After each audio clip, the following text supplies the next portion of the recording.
So you're in charge of that at the moment. Okay, Dave, you want to just come round here? David, you want to just come round? We'll leave that just now. Go through the boat. So I didn't hear you talking. Right, so Give me the rest of the sail. what? No, I was about to get my tiller. Okay, so what I'll do first of all, in fact, we'll do the whole thing for today is me giving you knowledge. All right. So when we go in the water, a lot of it will be quite simple, but it's making use of the knowledge, trying to put what I'm saying here into practice. So first thing I'm going to do is just quickly rattle through how I set my boat up now. It's not been sailed, so it's still not quite put together properly. As you can see, I don't have my little sleeve on the boom, for instance, because I varnished the boom just this year. But just go from the front to the back. Almost the front. I've got one of these little Rooster Joey pocket things. Put my halyard in there. If you can come around here, I use the Velcro just to make sure the line is connected there. So that goes in under there, which is quite nice and neat, because there's nothing worse than having your halyard flapping around. The downhaul is one of these bone things.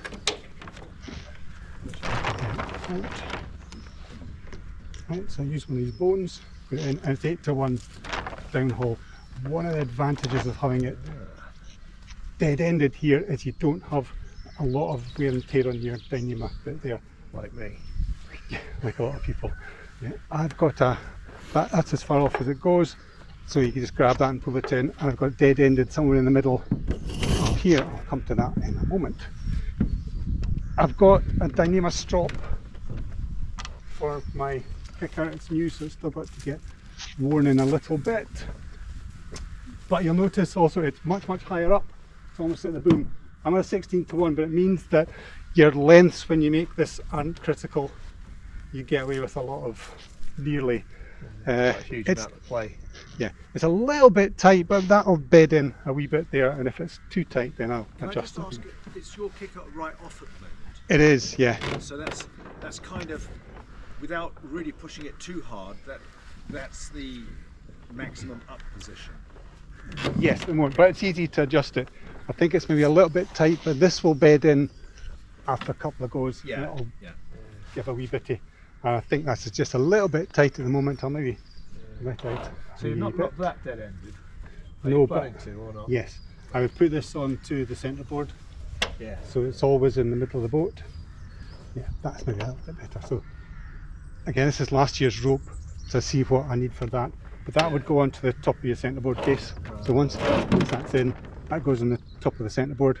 And it's always in the middle boat. It's always there. Yeah. It's not over there when you're up here wanting to light it off. Yeah. It's always right beside you. Presumably your clip there also goes onto the centre board to retain it. Yeah, that's just to make sure it doesn't fall out. Right. Well, I've got this strop, so I have that one. I tend to have it, instead of, I've still got that as 2 strops rather than you've done that as 1. Yeah.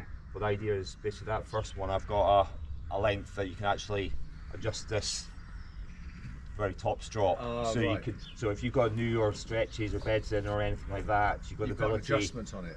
The adjustment, whilst Dean's got very little slack on that. Yeah. Although you can add an extra shackle in even just to give you a wee bit more play if needed, so just to... Yeah.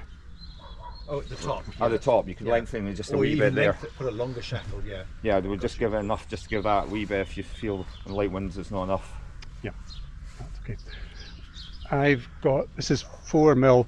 I have a 6mm, oh my god, sleeve just in there. Just so it's a little bit more to stop the wear and tear. The wee bit here, the little thing here, that tells you when it's out at 90 degrees. Oh, right. I hadn't noticed that. Yeah, it was, thank you to Mark Barron who told me that. The laser used to do that one, so you're out at 90 degrees, you know. Right? It's a lot easier, yeah, it's a lot easier to... Yeah, because sometimes, you know, you're not going downwind very well and you're wondering why, and you realise, oh, my boom's not out far enough. Or it's not Is quite... that your boom at 90 degrees or your leech? It's the boom. The boom. The boom's at 90 degrees. Yeah. Yeah. So I'm not quite getting that. We're looking for it to be at the top of the... No, see this? Yeah.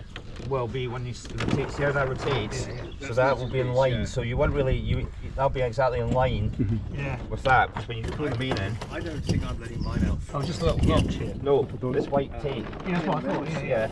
But see as you pull it in, I've got mine in. rotates. All the time. So Ian's just can see is more or less will be in line with this block. Ah, I So see. it's- So it's just purely the just having that, but it's just the easier. Because some guys in lasers used to have like virtual marks on the, you know, you had a mark across the here just to see your 90 degrees. Yeah. So you just sort of stick a wee bit of white tape on each side of the place of the book. It's just useful, and yeah, you don't need to use it too much. As I say, sometimes not going very well downwind, and what's wrong? What are we doing wrong? And you realise my boom could just be another metre out or something, and it just makes all the difference. It opens up, and off you go. Right. Didn't take it much beyond the 90 degrees if you finally or anything. Yeah, quite often. Right, so let's do this on, and don't forget your bung. That's quite important. This is just a wee strap put in there. I'm the wrong way around for this, so let's see how it goes.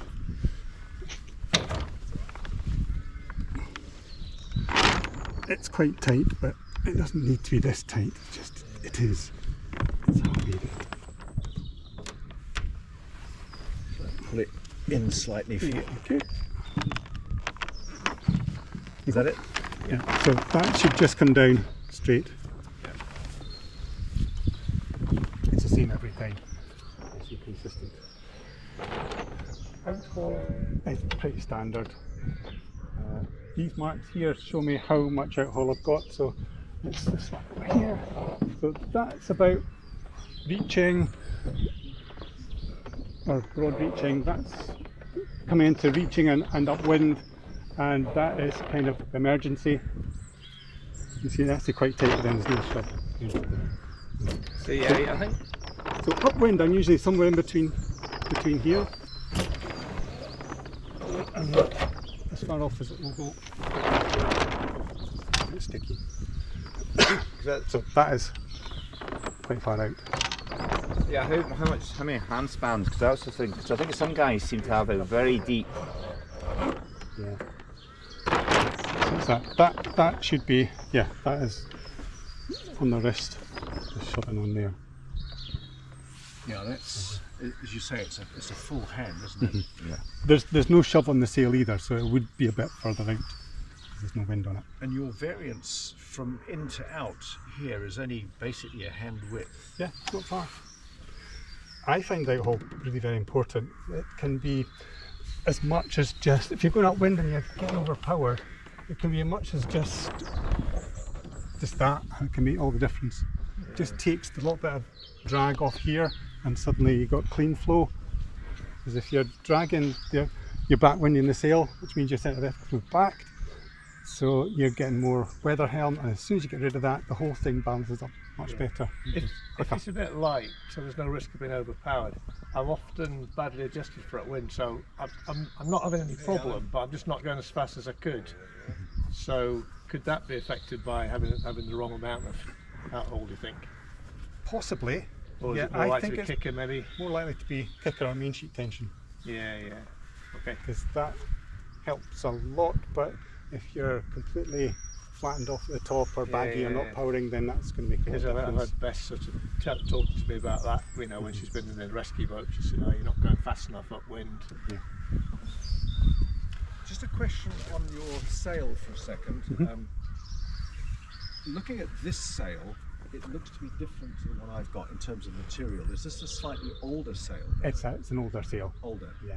And then my second question is, I'm looking at the top of the sail, and I see a very, very flat top entry to the sail. In other words, that top batten looks to be short or soft, but it's certainly not kinking the sail at all. I was about to have a look at mine because I thought that yours looked a lot flatter at the top than my sail. Have you seen a difference between this sail and other new sails? Yeah, the new sail, I find the biggest difference is new sails don't stall so quickly, and you can put more kicker on a new sail. I'll show you the old sail. You can get a crease comes up through all the battens when it's old. Is this one that starts creasing? I know the one that I've got on my boat now.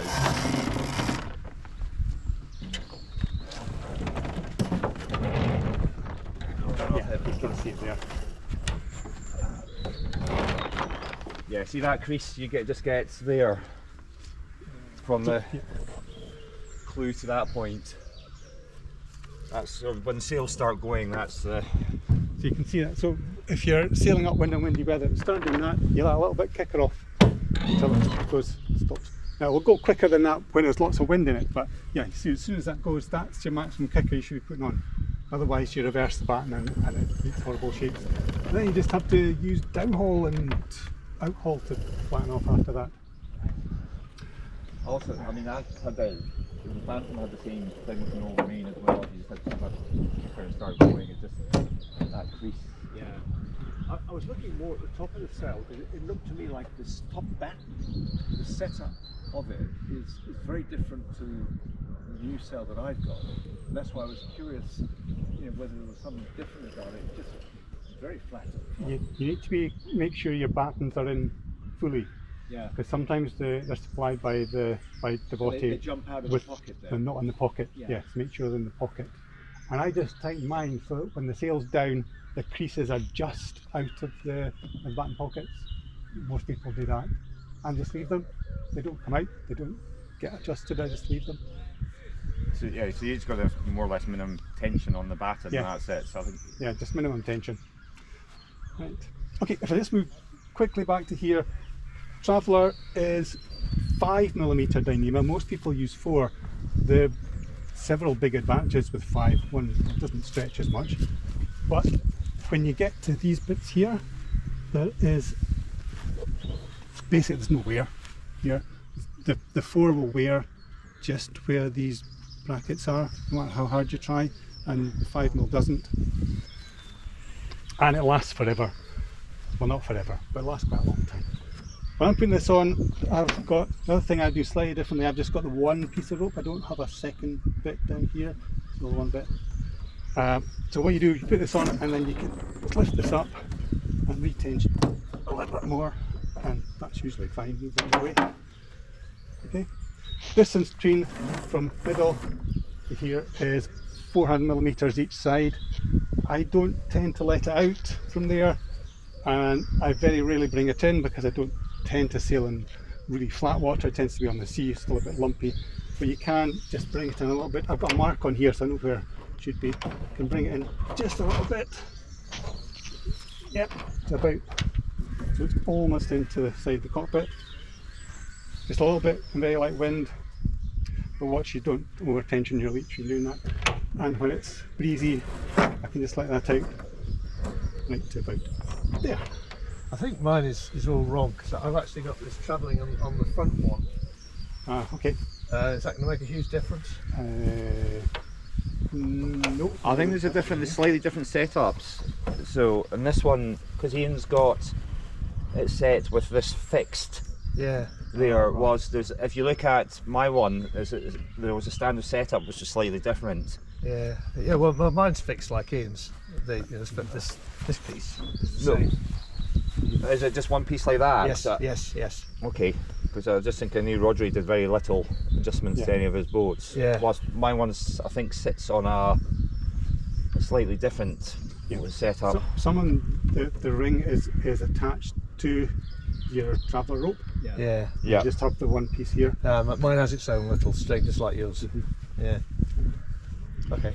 That's about it. But mostly I'm on here. The reason I don't let it out when it gets windy is because I'm 80 kilos, so by the time I'm moving on to kicker tension would be a time I'm moving on to here, I'm not using main sheet tension, so kicker's out to here. Now sometimes I will, because you do need just a little bit of squeeze for your leech, but if you're on the sea, by that time you're pushing off and you want to be a little bit freer.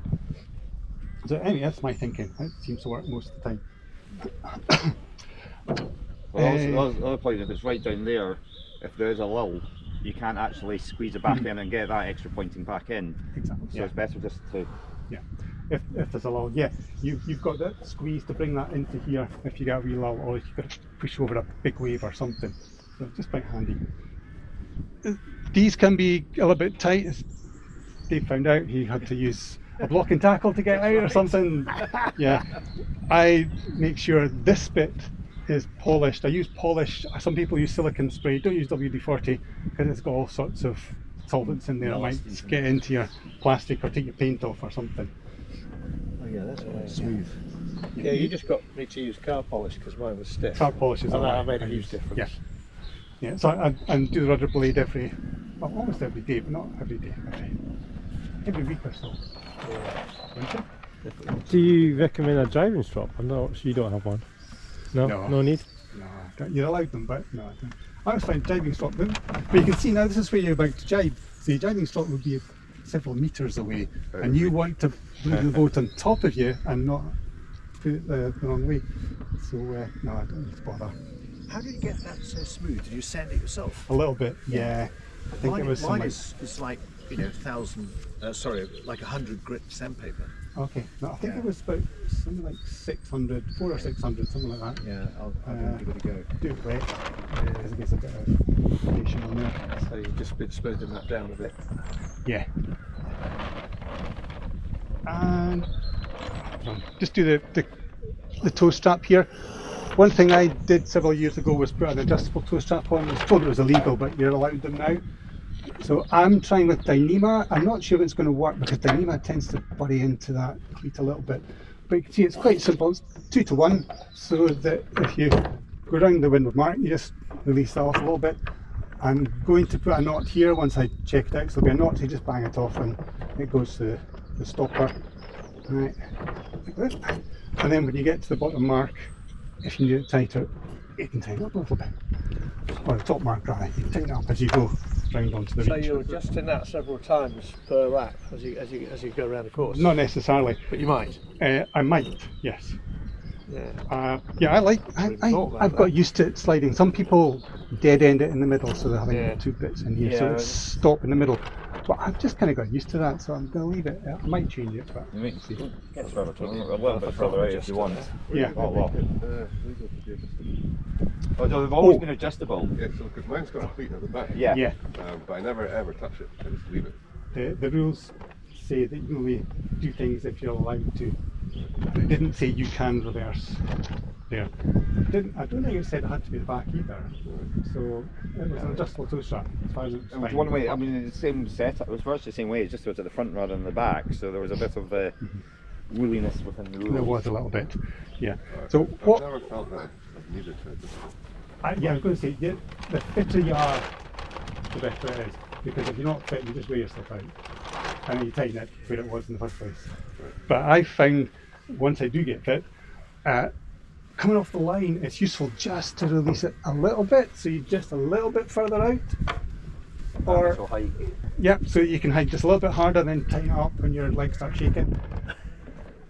Or downwind, definitely on a reach. Get as tight as you possibly can on a reach.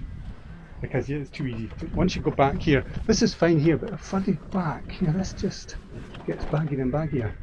So you're getting your bum out of the water with tightening up down on those reaches. Oh yeah, I think, yeah, that's cool. Yeah, mine came from the factory, dead ended in the centre. And I've just Yeah. noticed that one was floating. Yeah, so it's quite useful. Is that just reinforced at the front? This piece here? Yes, well, I need to get it repaired, so I've got a bit on. Yeah, it looks like it's had a repair on the... Yeah, I should get it repaired. And at the back now, I've just put a strop on here, splice strop, which I think is maybe just a little bit too long. I might need to just shorten it a little bit. But I like splicing, so it's no problem if I have to do that again. It'd be quite good. Okay. So, is there any more questions to ask? Don't recommend the elastic when you're got the boom out to going downwind in light winds. Is it? I mean, Oh, the J strap. okay, I yeah. don't bother. You don't bother. with that. because when you're going downwind and light winds, you're here. That's why you can hold the boom out. So like arrows, it's a long way away. So you're back here with the arrow, and it's miles away. So yeah, but no, I don't bother with it. Some people do. I think people who sail more in light wind inland do, but you're sailing on the sea, and if it gets that light, you're going to get swept off at the tide. Right. The other thing I was going to say is the downhaul. So it's that's on here. It's an 8-to-1. You do really need 8-to-1. If you don't have it, make sure you have got that. But what I was going to show Where's you. your 8-to-1?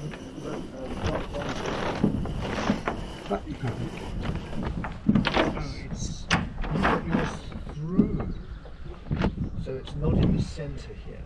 Okay, got it. Yeah, but the whole thing rotates round, so it's not going to. No, but I'm saying it's through the side hole. Oh, It's yeah. not through the front hole. I haven't noticed that. I always have a problem with it fouling on the gooseneck bolt. I get stuck and it comes on I get the same thing. So this. But I've got it coming out of that bolt, so Yeah, Okay. well, I think that's one of the reasons why Ian's gone for this setup. It's Because it doesn't move then relative to that. Yeah. you're not got the same thing. Perch just doesn't. I think I've got the same purchase. It's just in a, Because it sits a little bit further back. I've got basically it comes up through there and then got that 4-to-1 to get to the 8-to-1. But what's happening when you go and pull it flat down, because you're getting there, you're basically Oh, the fully block's attached. catching. The Whereas blocks. here the blocks are above. The blocks are always never going to be into that area of. Yeah, it is real advantage of the upside down system. That one moves. The top ones. So you never. Oh, I see. Sorry, it's this piece that's moving. Yeah, so yeah, mine come down the way. So Yeah, so mine's the same. So I've got a 2-to-1 up through here, and that goes in. And what happens is you have to make sure you're got. As you can see, Ian's got a. Basically, that's a nut system. That's a rather- couple of nuts, yeah. Because the alloy one corrodes much quicker than the nice stainless steel, and then doesn't tighten and falls off. Or you can't get it undone. You can't get- It's moving from. They literally just replace the alloy thing with a regular nut. That's where we Yeah, to modify it's that. it's a nut, and then the nylock locks it in there. Yeah, But- mine's got the alloy thing because that's just how it came when I replaced it. that's just what a dog boat. Yeah, that comes straight. You do get the big stainless hook that weighs half a kilo.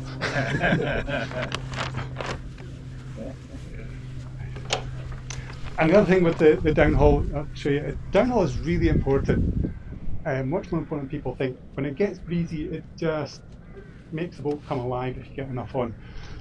And you'll see at the very top, that button, pulling it up.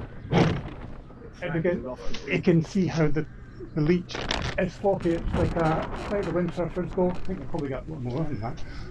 Yeah, without wind on it, it's inverted. Yeah. Yeah, so you can see. No, yeah, but you can see it's sort of floppy like windsurfer sails. So you get it like that, you can see the top. It's completely flat now. It's inverting it, but once you get kicker and things on, that would because you'd have quite a bit of kicker on. That's one of my blocks is definitely on the way out there. I think it's. I'm looking at probably getting a bigger. Yeah, maybe that. That one, I think, is the one you want to. The other one is Harkin. I brought out when there's Zircon blocks here, and it's a Beckett one. So it's got a 45-degree twist in it. And the idea is basically if you've got any rotations or twisting, it should stop that from twisting so much. Well, I think that's probably that's the high load one, and I think that's the other one because that's just got the most movements. Yeah, my high load one is bigger than you need, but I broke mine just the end of last year, and I haven't put another replacement on yet. So it's quite big, but you do need high load on there. You'll find if you don't, you'll be having ball bearing blocks pinging everywhere on a windy day. But it's the next size down. Yeah, the smaller ones are better. 25mm is kind of what most people. I think that's 38 or something. 35. I think Allen Brothers do their high load ones, which are about half the price of the Harkin equivalents. So Yeah, I've got an Allen. Yeah. Well, just bought it. I've got quite a few Allen blocks on there. They've really upped the game. They're very good now. And I say they're cheaper than Harkin. Harkin don't have the right size high load block. That's the problem. Mhm. Because I looked at the catalogue. They have the next one up and the next one down. But in a high load.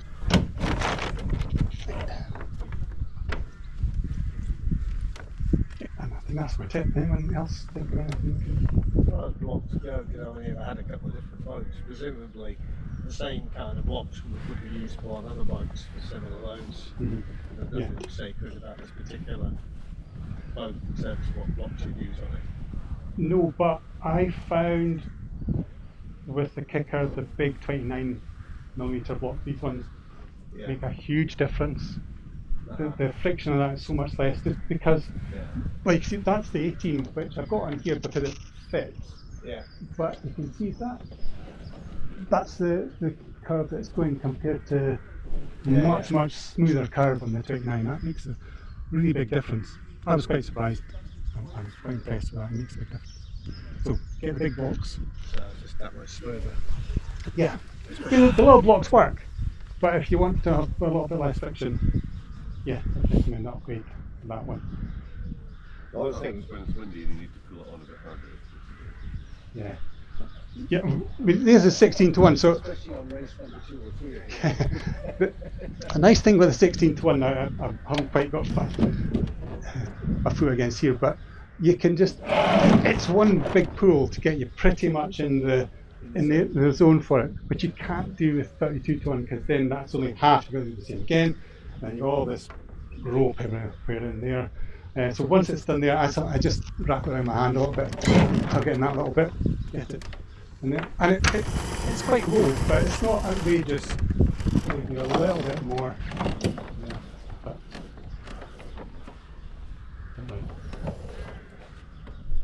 one thing you should do with your kicker, because it's a mixture of this year's and last year's systems, once you've got your traveller type, 2 block it on the end there,